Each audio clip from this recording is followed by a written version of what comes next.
या उसके बाद अभी डेब्यू आपकी एक्टिंग, या उसके बाद मतलब कैसे आप दंगल में मतलब कैसे आए, मतलब क्या आपने सोचा कि शायद मुझे एक्टिंग करना चाहिए, और दंगल कैसे आपको ऑफर? यार an artist will always be an artist. मैं स्टाइलिस्ट भी था बीच में कुछ time. I have been a radio jockey, I am a VJ, I am a cricket host with Star Sports. मैं अभी भी वो कर रहा हूँ। तो आप टीम में भी थे? हाँ जी, मैं हरियाणा से क्रिकेट भी खेलता था। एंड उसके साथ साथ यू नो थिएटर चल रहा था, कुछ ना कुछ मैं करते जा रहा था आसपास।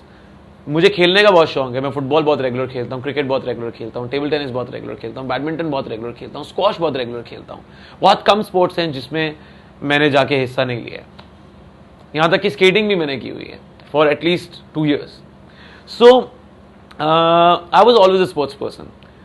जब आसपास कोई स्पोर्ट्स को लेके फिल्म बन रही होती है, मुझे वैसे ही बहुत एक्साइट करती है। एंड जब दंगल का ऑडिशन हुआ, आई वॉजंट श्योर।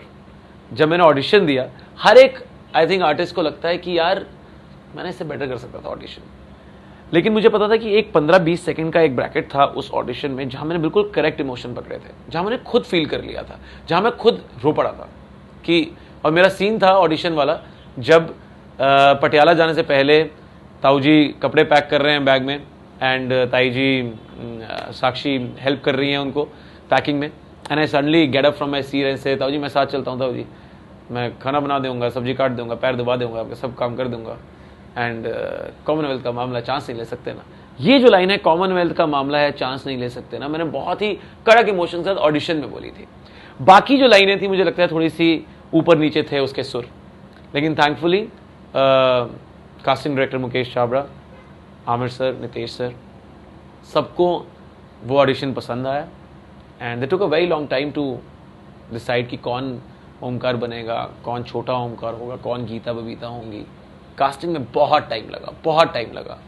उसमें भी वही डिटेलिंग ही है, वो भी सारी चीज़ें, कौन कौन रेसलर जैसा दिख रहा है, कौन नॉन रेसलर दिख रहा है, कौन क्या कर सकता है। और जब मेरा ऑडिशन क्लियर हुआ और जब फ़ोन आया, तब मुझे बताया नहीं गया था that I am gonna be the narrator of the film. तो मैं बॉम्बे पहुंचा, मुझे एक नरेशन दी गई और मुझे स्क्रिप्ट हाथ में पकड़ाई गई, मैंने उसको रीड करी। तब मुझे पता चला कि फर्स्ट हाफ में मेरे बहुत सारे वॉइस ओवर्स हैं, जिससे मुझे ज़्यादा टेंशन हो गई, क्योंकि क्या है ना, आप पहली बार इतनी बड़ी फिल्म कर रहे हैं, आमिर खान के साथ फिल्म कर रहे हैं। लोग कहेंगे चलो ठीक है यार, शायद लड़खड़ा गई होगी थोड़ी सी एक्टिंग, इतने बड़े स्टार के साथ स्क्रीन स्पेस शेयर करना बहुत मुश्किल है। But whereas when it comes to voice overs, आप पिछले 7-8 साल से रेडियो कर रहे हैं, आप वॉइस ओवर आर्टिस्ट हैं। एट द सेम टाइम आप एक बंद कमरे में आपने वॉइस करना है, कोई आपको वहाँ प्रेशर नहीं दे रहा है, आपके सामने कोई बड़ा कैमरा नहीं है, आपके सामने कोई ज़्यादा के कोई लोग हैं ही नहीं है, आपके सामने आमिर सर नहीं है, आप बस माइक पे बोल रहे हैं। मुझे लग रहा था कि अगर मैं उसमें गलत हो गया, so I will be very disappointed, I will be very upset कि यार जो काम मुझे आता है 8 साल से वही नहीं मैं ठीक करके आया हूँ। सो नरेशन पार्ट मुझे डेफिनेटली ज़्यादा डिफिकल्ट लगा था। But touch wood all in all, in totality अगर मैं आपको पूरे ओमकार की जर्नी बताऊं, from narration to the younger Omkar, I think जो लोग मेरी तारीफ कर रहे हैं उनको ये समझना चाहिए कि he has an equal part two hand over. जैसे रिले रेस होती है, बेटन पकड़ाते हैं ना, वैसे ही उसने मुझे पकड़ाया and then I finish the race. I think जितना पहले जो स्टार्ट लेता है दौड़ का, जितना उसका रोल था, उतना ही फिनिशर का रोल था। सर बेसिकली ओमकार एक हरियाणवी लैंग्वेज है और आपको पहले से ही आती है, तो आपको लगता है क्या वो प्लस पॉइंट थे आपके लिए सिलेक्शन? यार आपको पहले से आती थी? डेफिनेटली, मैं ये नहीं कहूँगा कि मुझे हरियाणवी आती थी कम्प्लीटली, लेकिन यस, मैं हरियाणा से क्रिकेट खेला हूँ, तो मैं, और मैंने वॉलीबॉल भी खेला है। हाँ, और मैं हरियाणा जाता रहता था, मैं स्केटिंग करने के लिए करनाल गया था, तो मैं करनाल, जींद, भिवानी, सिरसा, झज्जर, पानीपत, सोनीपत, करनाल, अंबाला, ये सभी शहर घुमा हुआ हूँ हरियाणा के, एंड देन मैं दिल्ली में रहता था 7-8 साल, रेडियो वहाँ पे किया, which is closer to Haryana. तो आपके लिए ऑफकोर्स थोड़ा आसान हो जाता है हरियाणवी पकड़ना, लेकिन ऑफकोर्स यहाँ की थोड़ी सी एक अलग फाइट थी when it comes to narration, और अदरवाइज इन टोटलिटी आपने हरियाणवी बोलना और उसको साथ में पूरी फिल्म के सुर के साथ निभाना आर डिफरेंट थिंग्स। हर एक्टर की इंस्पिरेशन रहती है, हाँ। आपके जीवन में? यार मेरे जीवन में inspiration comes only through family, Ayushman as my elder brother as an actor, my father, my mother as, you know, my father for his hard work, my mother for her honesty, my wife for her passion and for being so focused in life, my bhabhi for being a good writer,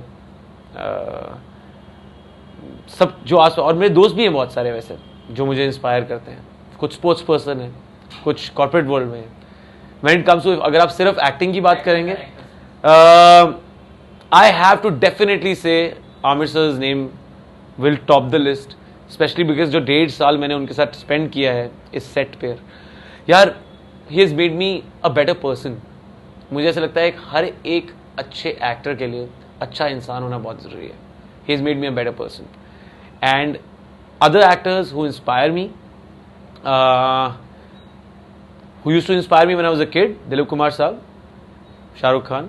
People who inspire me right now is Ranbir Kapoor, and Ranbir Kapoor maybe. Actress who inspire me, Vidya Balan inspires me for her journey, and I think Deepika Padukone and Priyanka Chopra right now. If you get और ज़्यादा young अगर आओ, so only Alia Bhatt. I think right now Alia Bhatt, जिस जो as है आलिया भट्ट की, she doesn't have any competition. You know, I think अभी कोई किसी चैट शो पे कह रहा था she is too successful for her age, which is right यार. But I mean it is, I think, very difficult to do what she is done at this age. Hats off to her. Fatima ने recently कहा था कि हर मतलब scenes में Aamir sir से कुछ ना कुछ सीखने मिला है. डेफिनेटली. तो आपने कुछ सीखा उनसे? पहली बात तो मैंने वो बोला कि मैंने ये सीखा है कि इंसान कैसे बेटर बनना है. पहली बात ये है. दूसरी बात ये है, वो ना कैरेक्टर को जीते हैं. यही एक सबसे बड़ी और सबसे इंपॉर्टेंट लर्निंग है in the start of my career, कि आपने कैरेक्टर निभाना नहीं है, आपने एक्टिंग नहीं करनी. आप उस कैरेक्टर वो आप बन जाओ, वही बन जाओ. आप अगर 1.5 साल के लिए वो बन सकते हो.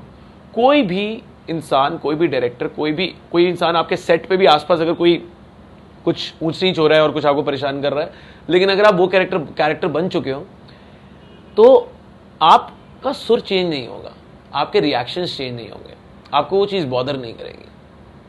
सो कैरेक्टर को जीना, आई थिंक मैंने आमिर खान सर से सीखा है. नीतीश सर ने अभी रिसेंटली कहा कि नेक्स्ट प्रोजेक्ट में शायद तक मैं सर को ले सकता हूँ, तो उसके ऊपर कुछ रिएक्शन? यार देखो, नीतीश सर और आमिर सर की एक ऐसी कड़क टीम है और बॉन्डिंग तो है ही है डेफिनेटली. दोनों आपस में इतने कंफर्टेबल हैं. आई थिंक ये इतना बड़ा रीज़न है एक दूसरे का कंफर्टेबल होना कि इतनी बड़ी फिल्म बन पाई और इतनी अच्छी और इतनी ऑनेस्ट फिल्म बन पाई. अगर लोग एक दूसरे के साथ कंफर्टेबल नहीं है तो इतनी अच्छी फिल्म बनी नहीं सकती है. And I think the entire country will be really happy if they collaborate again, क्योंकि who doesn't want to watch good cinema. अगर हमें अगले साल दोबारा से 1.5 साल बाद, जब आमिर सर साल 1.5 साल 2 साल में अपनी अगली फिल्म लेके आते हैं नॉर्मली, अगर दोबारा से हमें कुछ ऐसा देखने को मिल जाए, nothing like it. Sir Nitish Tiwari के अलावा और कोई डायरेक्टर आपको मतलब काम करने का इच्छा हो, या यार क्या कोई भी रोल ऑफर? मैं आपको बताऊं तो यार, मैं आपको बताऊं तो मैं सबका फैन हूं. मैं बाई चांस, आई होप मैंने किसी का नाम मिस नहीं कर रहा हूं, but otherwise from Sushil Sarkar to Karan Johar to Imtiaz Ali to Anurag Kashyap to Dibakar Banerjee to Sharad Kataria to so many, to Shashank Khaitan. मैं उनके साथ अपनी अगली फिल्म कर रहा हूँ जिसमें मेरा गेस्ट अपीयरेंस है. नेक्स्ट आप मुझे देखेंगे बद्रीनाथ की दुल्हनिया में, doing a special appearance for अधर्मा film called Badrinath Ki Dulhania with Varun and Alia. And Shashank Khaitan जो उसके डायरेक्टर, इज अ वेरी कड़क guy and is a very close friend is well now. So उसमें आप नेक्स्ट देखेंगे. And then I am working on my second song, वो आप जल्दी सुनेंगे, I think in couple of months में भी. सो डायरेक्टर्स, अगर मैंने बाई चांस किसी का नाम गलती से भूल गया हूँ तो पता नहीं, लेकिन अदरवाइज ये सारे के सारे कल्ट डायरेक्टर्स हैं. ऑल ऑफ देम अपने जोन में इतने स्ट्रांग हैं. एंड अगर इन सब में से 4 लोगों के साथ भी मुझे काम करने का मौका मिल जाता है in my entire career, I will feel blessed. Captaincy, cricket, anchoring, या अभी डेब्यू, तो सबसे ज्यादा एंजॉयमेंट आपने किसमें की? ये सबसे एंजॉयमेंट मुझे स्पोर्ट्स में ही आता है. सबसे ज्यादा मजा मुझे स्पोर्ट्स में आता है. मैं एक बहुत ऑनेस्ट कन्फेशन ऑलरेडी एक इंटरव्यू में कर चुका हूं, which is that I am a failed sports person. एक फेल्ड स्पोर्ट्स पर्सन के लिए आसान था ये किरदार निभाना, क्योंकि उस लड़के के यू नो खून में भी पहलवानी नहीं थी, वो खुद भी रेसलर नहीं था. सो मेरे पास शायद वो माइंडसेट था of a non sports person, जो मैं बन नहीं पाया. In the head, otherwise in my spirit I am a true sports person. मैं बहुत रेगुलर अभी भी सारी स्पोर्ट्स खेलने की कोशिश करता हूँ. आप मुझे अगर आज की डेट में कहेंगे कि आप एक फ्री ट्रिप टू लंदन ले लें या फिर आप एक फ्री फुटबॉल मैच ले लें एट अंधेरी स्पोर्ट्स कॉम्प्लेक्स, मैं शायद मैच जाके खेलूँगा यार. Okay, sir. Any new upcoming project you like to? हाँ, मैंने बताया बद्रीनाथ की दुल्हनिया, एंड जो मेरा गाना आ रहा है, इट्स अ सिंगल जो मैंने लिखा है और कंपोज किया है, एंड शायद मैं गाऊंगा अभी. Let's see, I don't know, अभी वो थोड़ा इनिशियल स्टेज में है. एंड 2-3 बहुत इंपॉर्टेंट लोगों के कॉल आए हैं फॉर कास्टिंग. बहुत इंपॉर्टेंट डायरेक्टर्स के फ़ोन आए हैं जो फिल्म बना रहे हैं already. It's just that I haven't sign anything yet. So as in when I do, as in when I sign my next project, you will be the first person to know. Sir, your New Year? हाँ, new year के लिए हम सब जा रहे हैं पंचगनी अमृतसर के farm house पर. And yes, looking forward to it. Sir, New Year resolution? New Year resolution to become a better actor, yeah, and to become a better human being, and to become a better sports person, to become a better friend, a better brother, a better son, a better husband, to become better in whatever I'll do. Sir, New Year wish for your fans and Yeah. So guys, thank you so much for giving so much love to Dangal and especially Omkar. Wish you all a fantastic 2017. I hope ये साल आप सब के लिए बहुत ज़्यादा successful हो.